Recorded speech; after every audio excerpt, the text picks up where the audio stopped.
அதிமுக பாஜக கூட்டணி பார்த்து முதலமைச்சருக்கு பயம் ஜுரம் வந்துருச்சு எடப்பாடி சாமி. அதனே நியூஸ் ஆகும், இதெல்லாம் போயிடுமேயா.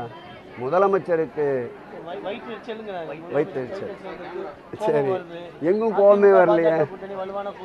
சட்டமன்றத்தில் கூட பார்த்துருப்பீங்க, கோபப்பட்டு ஒரே காட்டுக்கத்தா கத்தனவர் அவர் தான்.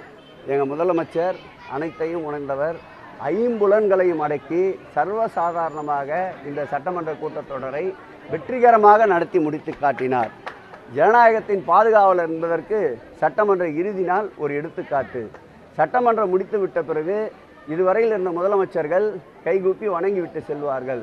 ஆனால் எங்கள் முதல்வர் இன்னார் இனியவர் என்று பாராமல் அனைத்து எதிர்க்கட்சி தலைவர்களுக்கும் அவருடைய இருக்கைக்கே சென்று கையை குலுக்கிவிட்டு நான் எந்த சூழலையும் சமாளிப்பேன் என்பதை வெளிப்படுத்துகின்ற வகமாக அன்றைய சட்டமன்ற நிகழ்ச்சி அமைத்து காட்டினார். பயம் என்பது மணிமங்கலத்தான் வாழ்க்கையிலே இருக்காது என்பது போல் எங்கள் மாண்புமிகு முதலமைச்சருடைய வாழ்க்கையில் பயம் என்பது என்னவென்று தெரியாது.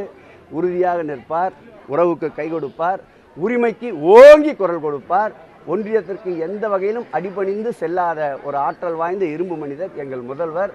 எடப்பாடி தான் ஒரே நாளில் அமித்ஷா வந்து இங்கே உட்கார்ந்து அவருடைய ஆளுமையை காட்டி எதையெல்லாம் காட்டி பணிய வைக்க முடியுமோ அதையெல்லாம் காட்டி பணிய வைத்து ஒரே நாளில் கூட்டணியை உறுதி செய்துவிட்டு சென்ற அவருக்குத்தான் பயம் வயிற்றிலும் தெரிகிறது, கண்ணிலும் தெரிகின்றது.